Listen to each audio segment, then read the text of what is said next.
That's good. Alrighty, so we're gonna go ahead and just get started here with economics. This is lesson 3. We've now talked about incentives, we've talked about opportunity cost, and now we're going to talk about decision making and how all the decisions that you make are made at the margin. Okay, so really what we're thinking of here is you do something and then you get something for it, right? In anything, no situation is all or nothing. Okay, unless it's a political activity, but those are a little bit different. So let's get to teaching. It's good to see you in here, Pippin. So whenever you're thinking about doing something, you're really just doing what we call a cost-benefit analysis, right? You're looking at the costs of something and then what the benefits of something are, right? Whenever you're spending money on something, you look at the cost of it. Okay, how's that going to benefit me, right? Anything you buy, you are either doing this quite literally, where you may have to stop and think about it, or you're doing it subconsciously, right? You're looking at buying a video game. You think, okay, it's going to be $60. Is this worth $60? Well, no, you don't do it. If it is, then you do it, right? Because the benefit is worth more than the cost. And this goes for anything, right? If the benefit is greater than the cost, you'll do it. If the benefit is less than the cost, you don't. Okay, this is what we call the whole idea of thinking economically, or economic thinking. Okay, so this is the idea of marginalism, right? Nothing is all or nothing, right? It's never, am I going to wake up tomorrow morning? Wow, that's an existential question. But, when am I going to wake up tomorrow morning, right? How many times am I going to hit that snooze button, right? When I'm thinking about, waking up in the morning and I hear my alarm, I have to decide, am I going to hit the snooze button once, twice, okay? And it's not just that. It's when I wake up in the morning, I hit the snooze button once, am I going to hit it again? Okay? Because there's a cost to that, right? The first time I hit the snooze button, it doesn't cost me anywhere near as much as when I hit that snooze button for the 10th time. Okay? Thank you for your fun fact, Nira. But, we're thinking about going to a restaurant. Okay, when we're looking at that, then I am looking at, okay, so I'm buying my burger. If I pay $1 extra, what else can I get, right? Or if we're looking at this Big Mac here, right? You got to think, okay, it's $4.25 for the sandwich. What all am I getting if I pay $6.90? Is it worth it, right? I mean, you got to imagine you're probably just getting fries and a drink. Is that really worth the extra $2 and what is that? 75 cents? Not 75. Oh my gosh, this is embarrassing. Okay, subtract the 5. That's 75. Subtract 55 cents? That's not 55. You add 5. 5 cents. That's 30. 65. First try.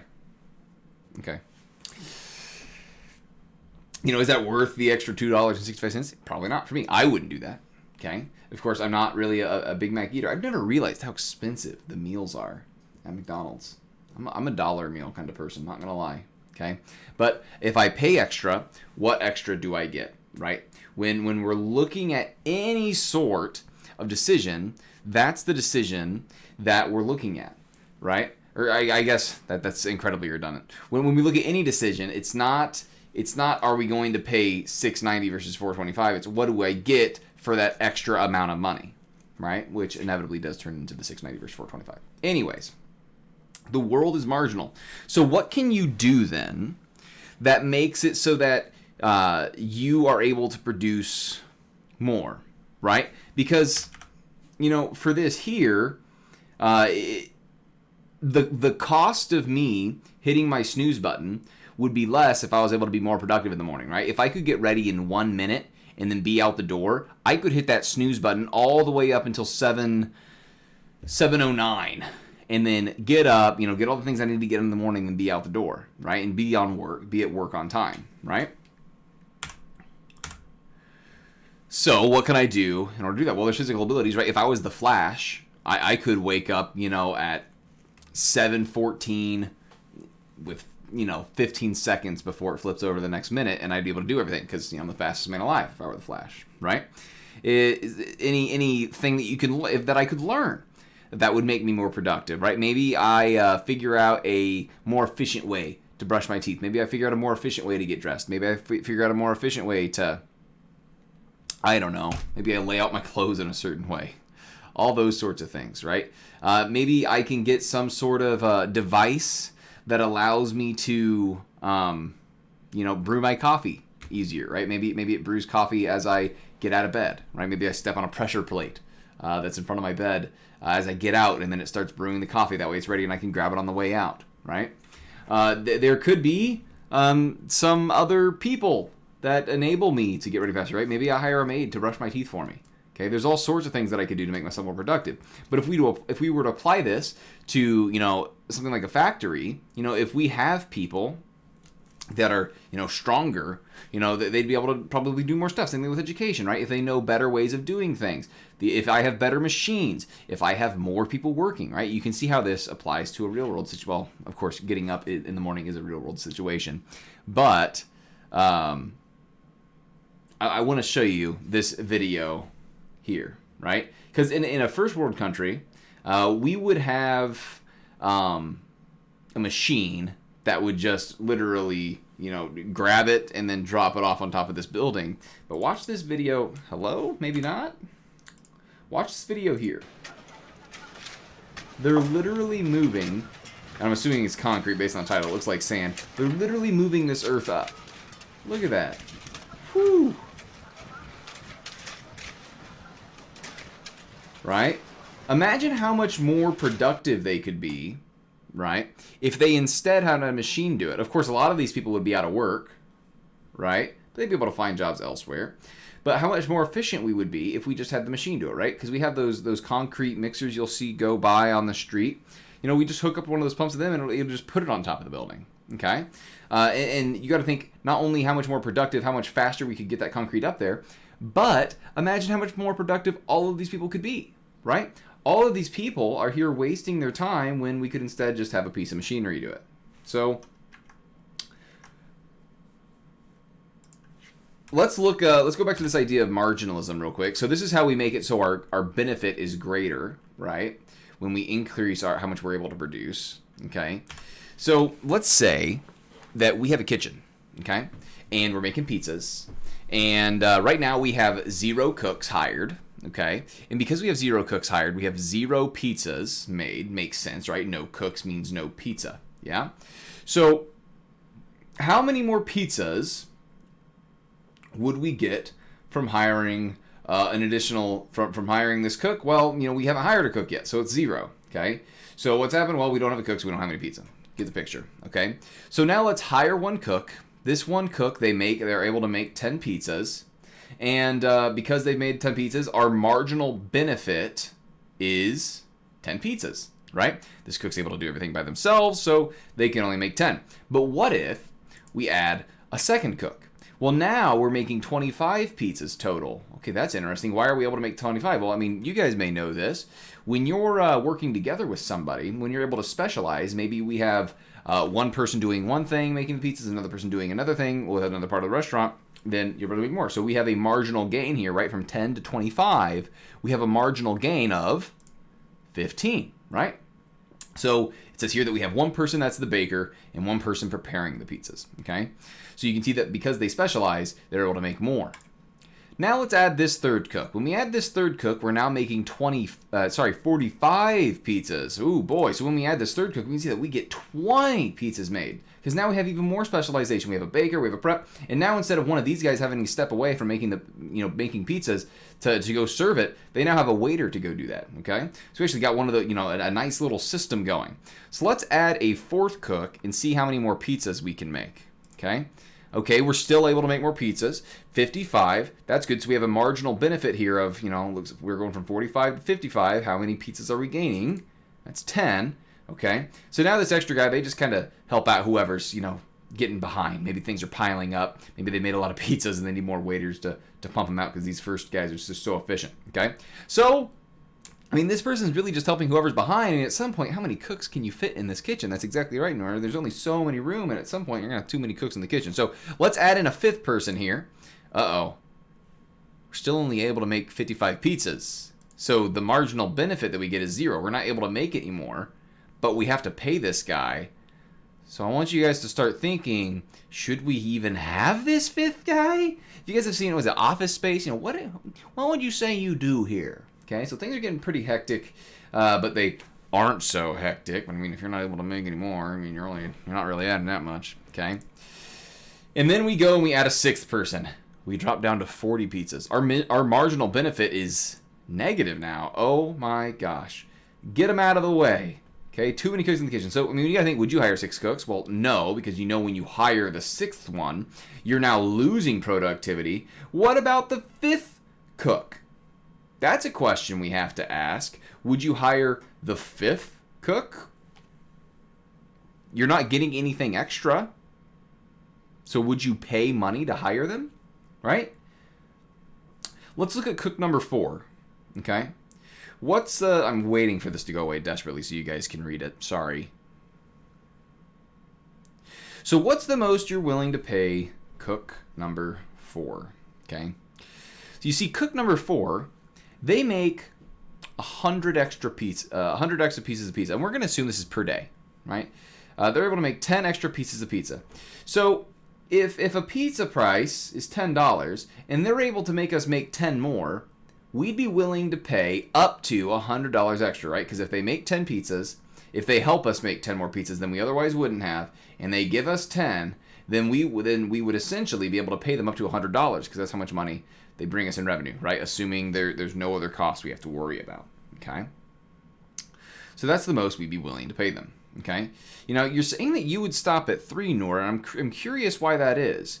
Because, you know, it does get you more, 20, sure, right? This is the one where you have the biggest benefit, but you're still able to gain here, right? It'd still be worth hiring this 4th cook because we're still getting more when we hire that person, assuming that that it doesn't cost more to hire them, right? Maybe we're not able to hire a cook for $100 a day, in which case it makes sense. But if we're not able to hire a cook for $100 a day, we're probably not even in business because we couldn't even afford to hire this first cook, right? Okay, this is a really good comic, all right? So, we have this comic, and we have these little girls. They're being told by their father that it's time to clean the house. So, we have the father up here in the top left panel. That's where we'll start. Okay, turn off the TV, girls. I need you to help me clean the house. And they're like, okay. What standard of clean are we talking here? Are we on, like, guy clean or girl clean? So, an appraiser from the bank is coming here tomorrow, so the house needs to look its best. Uh-oh. Mom clean? This is even higher. This is important. Higher. Grandma clean? No, we don't have time for that. Surgery, scrub, room clean will be fine. Oh, thank goodness. Okay. So, I mean, if we were going to draw these here, I mean, these are levels, right? So at first, where's my paint? At first, I know these lines are here. Don't pay any attention to those. I want a brush. So at first we have the first level is guy clean, right? That's the first level. And then we have girl clean. Oh no. And then there is mom clean. And then the girls get really scared. Because down here there's grandma clean. And they're like, oh my gosh, if it's not ma clean, what in the world's happening?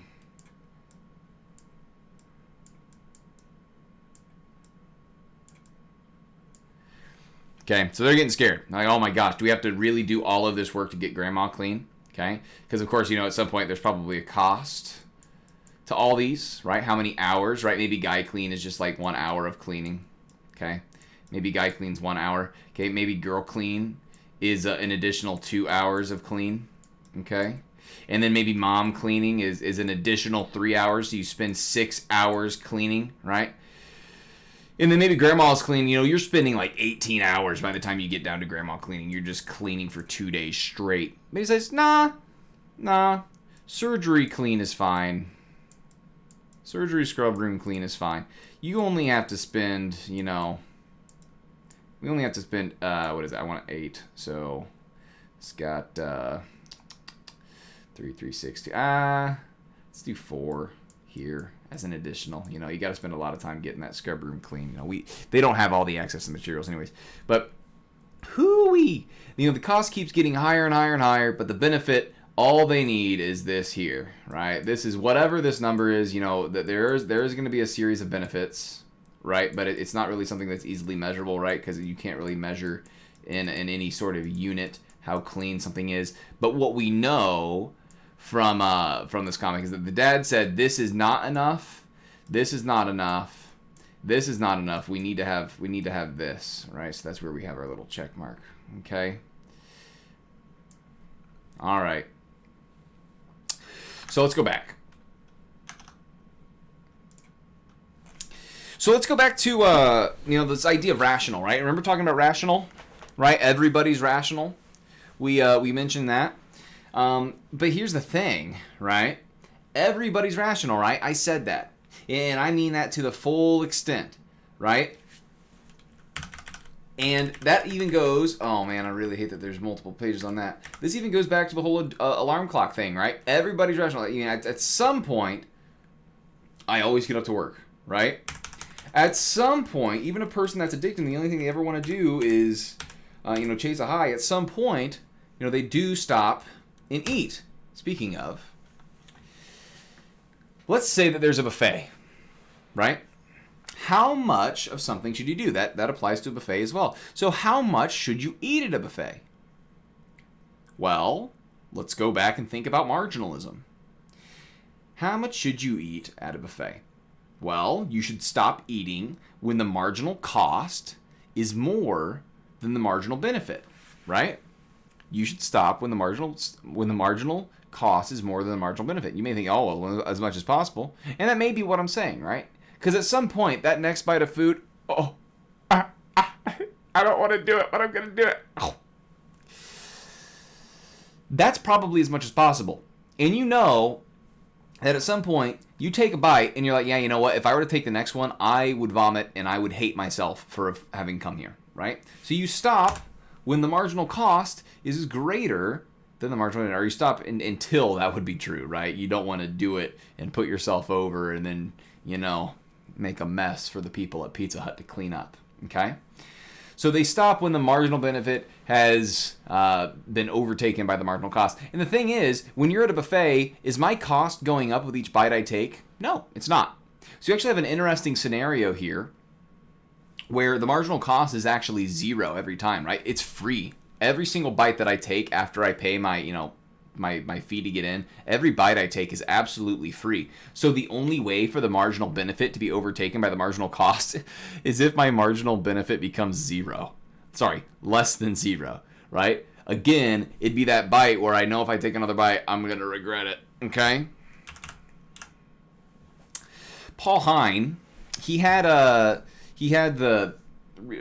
inclination to start this idea of the economic, the way to think as an economist, right? Or the economic way of thinking, I guess is a better way to say it. He said, all social phenomena emerge from the choices that individuals make in response to expected cost and benefits to themselves, right? Remember when I said that all people are rational? That's because all people are making decisions in response to the expected costs and benefits that they would feel upon themselves, okay?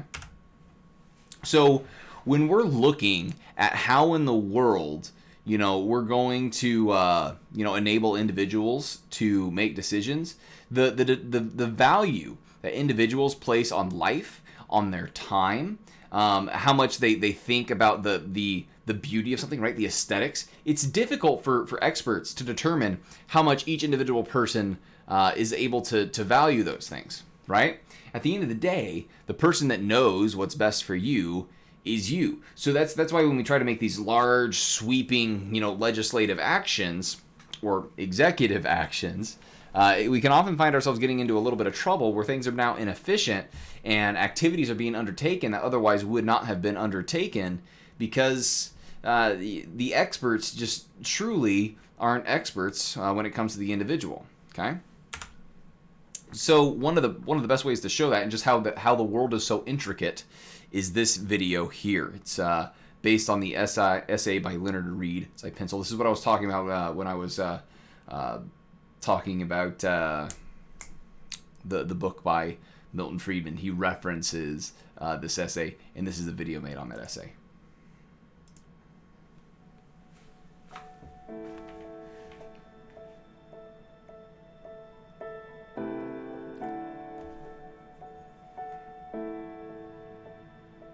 This is the world we live in.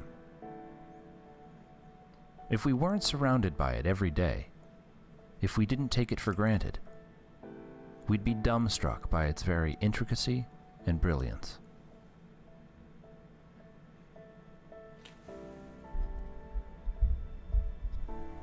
This is an ordinary, familiar wooden pencil. You might think a pencil is simple. Chances are you've been using one since before you could even read or write. But just because it's familiar doesn't mean it's simple. In fact, it's complicated, elaborate, beautiful, elegant. Its very existence is too improbable for any one person to truly comprehend. These are the basic materials that go into a pencil: graphite, cedar, metal, and rubber. But if you had all the elements of a pencil right in front of you, could you make a pencil? It's not as easy as you might think. In fact, no single person on the face of the earth could do it without the help of countless others. And this is the key to understanding the world. After this video, we're going to talk. Nur actually said something very important in chat that I want to bring up after this video. And then, Close, I totally agree, dude.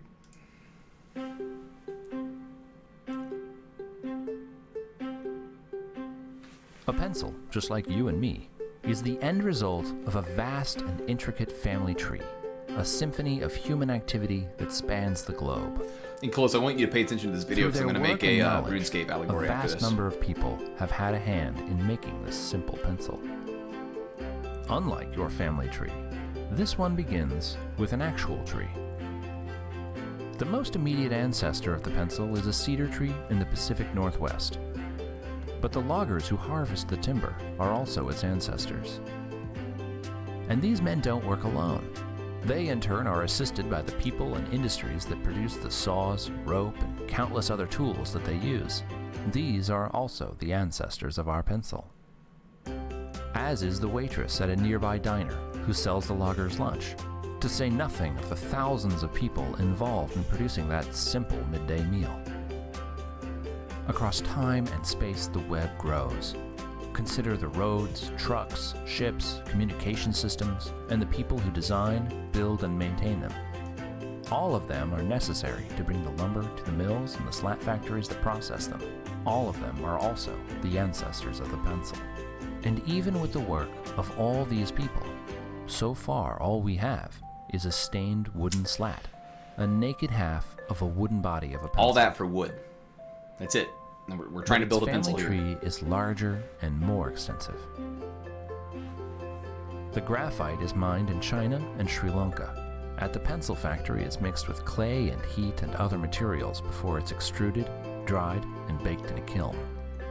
People from different continents, different cultures, cooperate to bring these materials together with waxes and kilns and equipment from across the world. These too are the ancestors of the pencil. And the same is true of the eraser.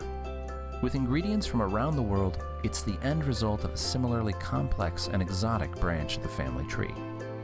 As is the ferrule, the metal band made from material that is mined, refined, and shipped from all over the world.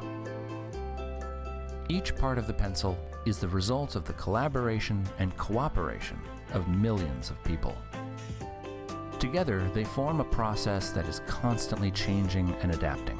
A change in the availability or cost of material from one place might make another source more desirable, and the process changes and adapts fluidly.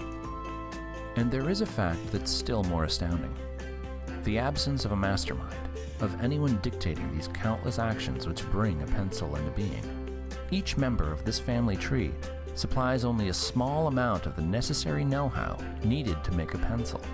They do so voluntarily, not because they necessarily want pencils or like pencils, but because by working to create them, they exchange their labor and skills for the wages that let them buy what they want and need. What you're seeing is the market at work. The spontaneous configuration of creative human energies, of millions of people with their various skills and talents organizing voluntarily in response to human necessity and desire, as if led by an invisible hand to promote an end which was no part of the intention. Every second we are alive, we benefit from the products of voluntary, spontaneous cooperation. This is the modern world. It's miraculous, it's intricate, and it gets better every day, so long as people are free to interact with each other. If we can leave the creative energies of humankind uninhibited, there's no limit to what we can accomplish. Oh, so inspirational. So, let's, I think I don't have it anymore. I made a notepad when we were talking about Milton Friedman's book, Free to Choose, and man, we got so deep into just getting the wood. We didn't even get the wood slats like they did in this video, and we were going into so many different industries, right? To get the saws, okay, to get the saws, you need the metal, you get the metal, you need all that. The world is so magnificently complex, and yet there's no one person in charge of it. It's all people acting out of their own self-interest. It is a self-directed system. It's wild, right? And as a person that plays a lot of MMORPGs, notably RuneScape, all of those economies, they're all player-driven, right? Just like the real world, where so long as you're in a market-based economy, it's all driven by the individuals, right? If I'm going to kill a boss on RuneScape, right, I need all those supplies. Well, how were all those supplies created? Well, another player went out and, they either killed a boss to get those supplies, or they harvested those supplies. Well, how did they harvest those supplies, or how did they kill that boss? Well, they themselves, they had to go out and get supplies, and so on, right? It is magnificent how intertwined our lives are with one another, either A, in real life, or B, in video games, right? I wish that it would take up an enormous size of space storage in order to do this, but just to see an item and like a ledger of who has had the item previously in a game like RuneScape, that would be phenomenal. That'd be so cool. Anyways,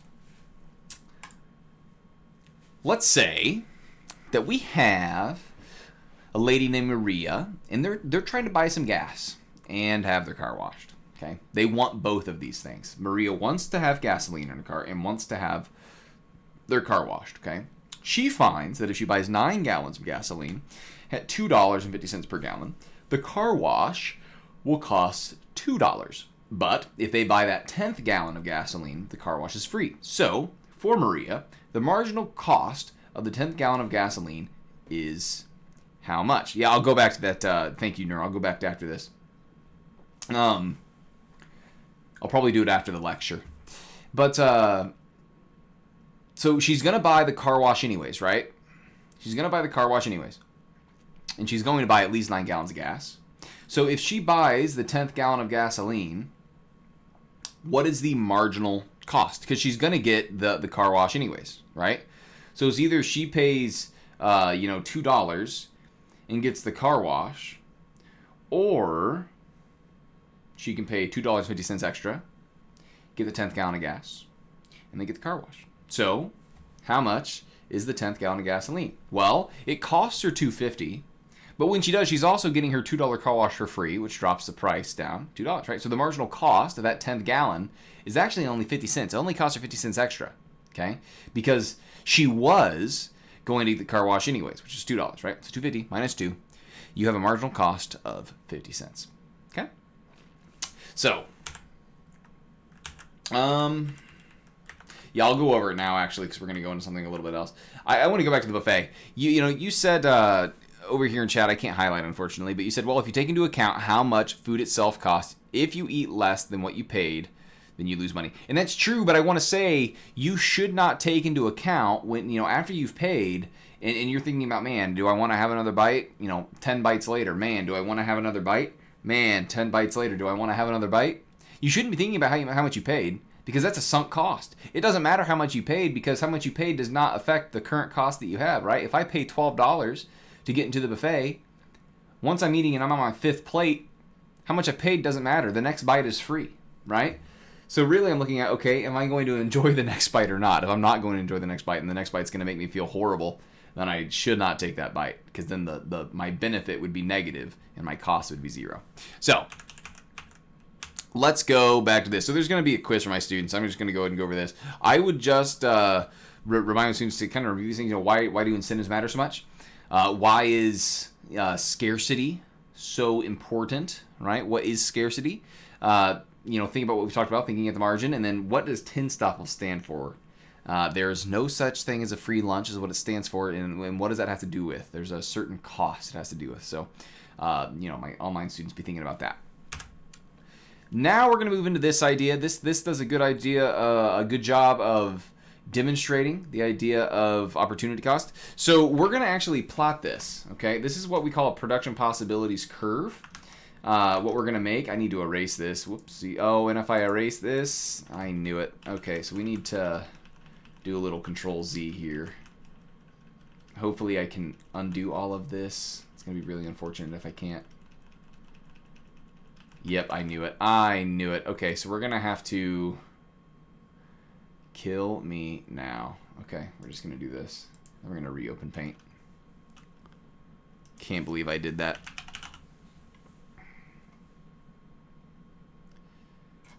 Make sure you ate plenty. Well, you could explain to them the idea behind sunk costs. Let's see here. Do I still have it pasted? I don't. Actually, I do. Whoopsies.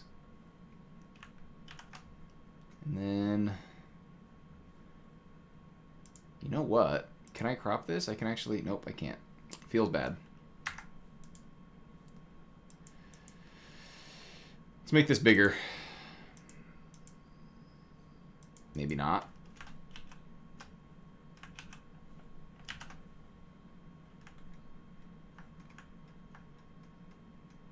All right, so first thing we need to do is label our axes, right? So this is X and this is Y. We have shoes and we have shirts. It's always the first step. Never forget to label your axes.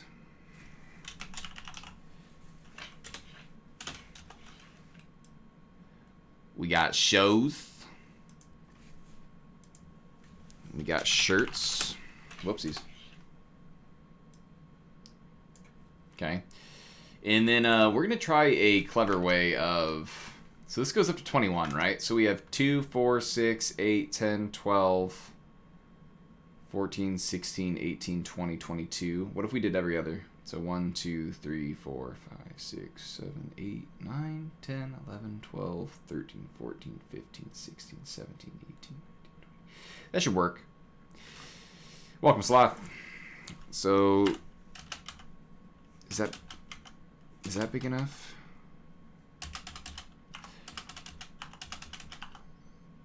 Yeah, this is going to be very annoying. Okay, let's just do this. So these are all 1. I'll label them based on 5. Or 3. Let's do 3.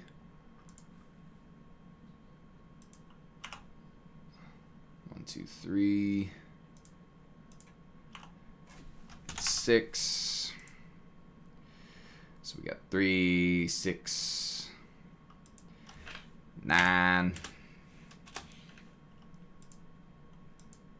12, 15. That's 12, that's 15. That's 18.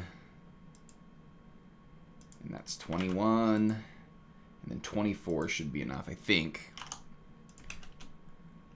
That's weird that it's like that. Oh well. I don't rightly care, sir. Yeah, 24. And then 3. I know these aren't perfect. Actually, that's not 3. Hold up. That's 3. 3. 6. 9. 1, 2, 3. 10. 1, 2, 3. Not a 10. Oh my gosh. I'm so bad. And I can't click on this now, of course. Oh, brother.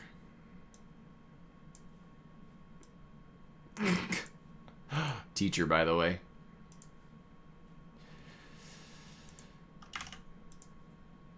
There we go.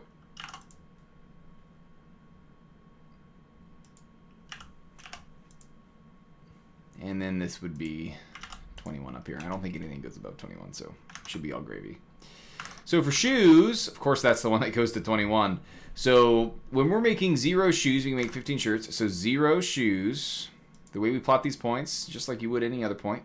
Where's my brush? There we go. We want a bigger brush. So we are talking about marginalism and opportunity cost right now, and we are graphing this PPF, right? So we have this relationship between shoes and shirts, and we're graphing this so we can see the graphical representation because, you know, what this is saying is that when we're making 0 shoes, right, when we make 0 shoes, oopsies, we can make 15 shirts, right? Because we're not using any resources for shoes, so we can make 15 shirts. Okay, but what if we start making shoes? Well, now we're making 8 shoes.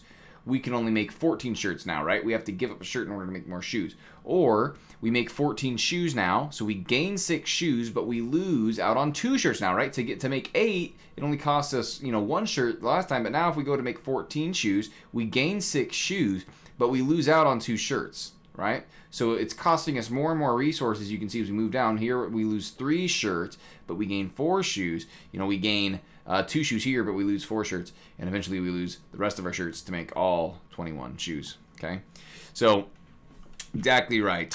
This is just marginalism, right? You know, first we gain 8, we only lose 1. The marginal benefit is 8, marginal cost is 1, and we can do that all the way down. But what we're doing in order to see this visually, we're making what's called a production possibilities curve. So I'm going to start not with the color red. I'm going to start with the color gray to draw our original curve. So we have the first coordinate of 0 and 15. So we go over 0, okay, and then we go up 15. Shoes are on the X curve. Hold on, I messed up. We need to erase this.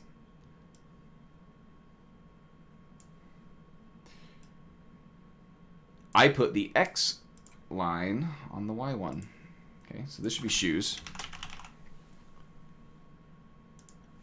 And this should be shirts. There we go. Let's bring our brush back. Okay, so we go over 0, we got 15. So the first coordinate is right there. Okay, and then the next coordinate is 8, 15. So we go over 8. So that's 3, that's 6, 7, 8. Then we go up 14. Whee! Let's go find 12. And then 14 would be here. So let's draw another coordinate. Okay. Let's see here. Yeah. It is very hot out today. I mean, I'm sweating inside right now. I'm going to use orange for this instead. And it's actually stormed relatively bad. It was just wind here. Wasn't as bad as it was in other areas. Then we got 14 and 12. So we go over 12 or over 15, go back 1. So 14 up to 12. Up to 12, right about here. Put a coordinate. And then we have 18 and 9. So we go over to 18. All right, and then we go up 9. Find ourselves right about here. Okay. And then we go over 20 and up 5. So we go over 20. And we go up 5. And then we go over 21 and up 0. So we go all the way over here to 21. And then we go up 0. So we find ourselves right on the line here. Right on the axis. And that's that. Okay. Ooh. Okay. So now what we have to do is we have to take this and make it into a frontier. Okay, so how do we do that? Well, we connect the dots. I'd always say just like on the back of your favorite freckled friend, but the students never laughed at that joke. So I guess I'll just say it in passing now. Oh well. So this is what we call production possibilities frontier. So what does this represent? Well, these are a bunch of different coordinates that a factory, a country, a person could make with the resources that they have available to them, right? So if this represents them, making shirts and shoes and using all the resources available to them, then what this represents is us making shirts and shoes with all the resources available to us, right? But now we also have access to a bunch of different combinations on this line, right? Before, if we wanted to know, okay, how many shoes, when we're making, 4 shoes, how many shirts can we make? Or better yet, let's do something like when we're making, let's say 16 shoes, how many shirts can we make? We couldn't see that, right? Because there's only 14 and 18. Okay, but let's say we're making 16 shoes. Let's go over here to 16. Let's go up. Oh, well, we can see, okay, well, now when we're making 16 shoes, we see that we can make just under 11 shirts, okay? So it's relatively useful, okay? So this represents us using all of our resources, right? Okay? This is called the Productions Possibilities Frontier, or a PPF. A Production Possibilities Frontier, or a PPF. We call it a frontier, or at least the reason why I don't know exactly why we call it a frontier, but why I say it's called a frontier, and it helps my students remember, is because it can move. Okay, this frontier can move just in the same way that the frontier of the United States has moved, right? Our frontier began as just over the Appalachian Mountains, and then the frontier, by the time we got to the end of pretty much the 1800s, it was the West Coast, right? So the frontier of America's moved. The frontier here can move. This can move, right? So this represents not only just all the combinations in between, but this represents us using all of our resources, right? So if we're on this line, okay, if we are on this line, we actually have a name for it, okay? We have a name for it. It is this point right here. This point is efficient.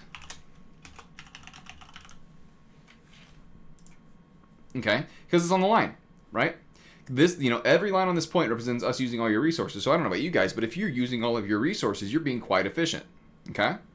Now, let's say we were at a point down here. Well, this would be what we call underutilization.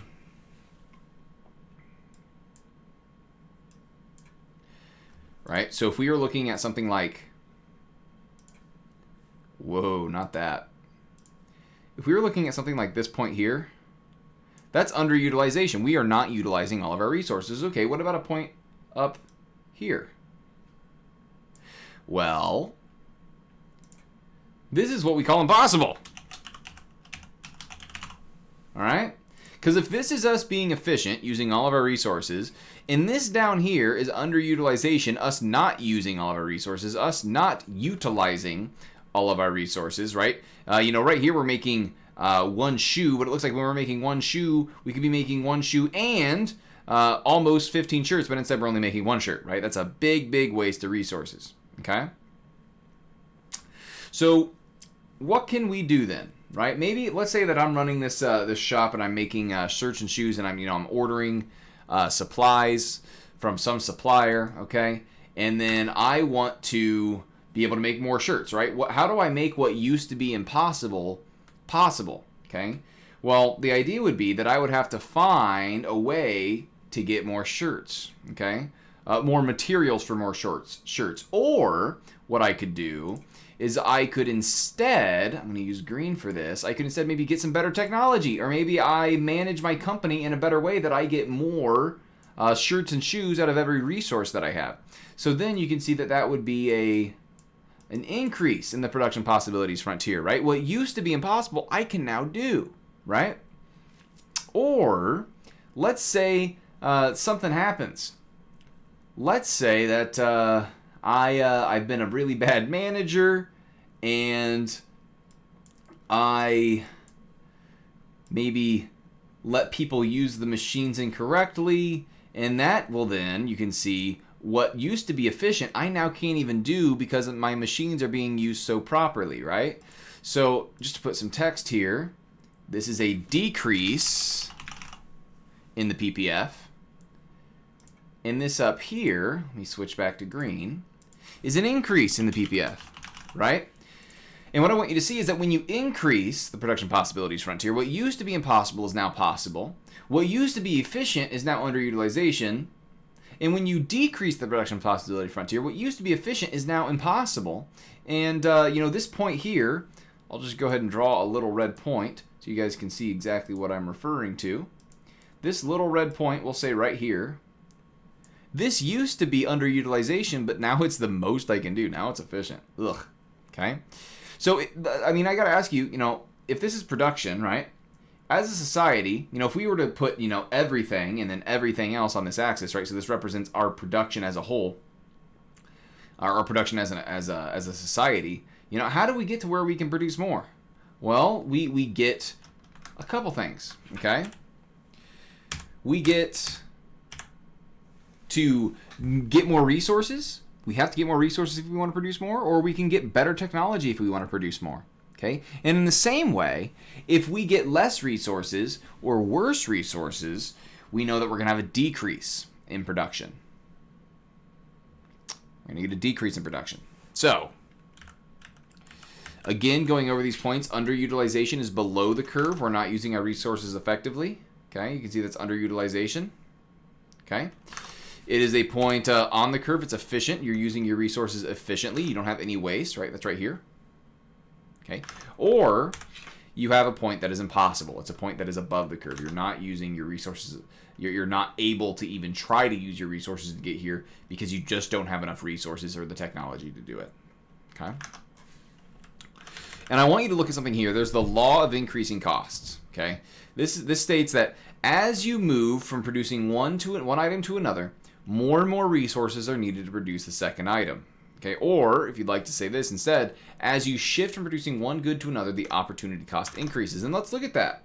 Okay, we can see that at first, I'm actually not going to do dots. That'll be impossible to erase. As we move from producing 15 shirts, as we move from producing 0 shoes to producing 8 shoes, look at that. We only decreased by, a little bit of shirts, right? We only lost this much vertical. Yeah? We gained all this, but we lost only this little bit, right? Let's say we go, I need to drag this out there. Let's say we go from here to here.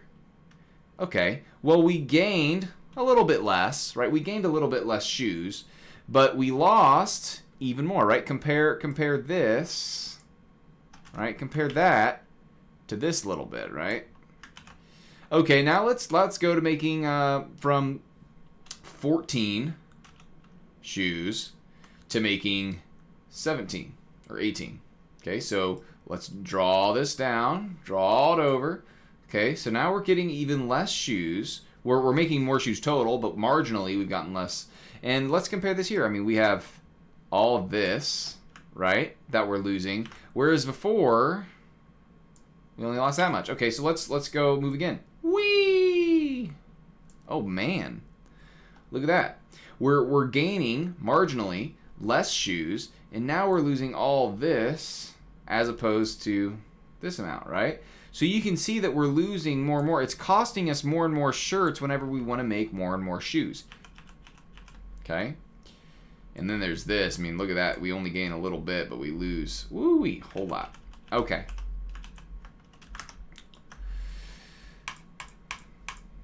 So, that's it for this lecture.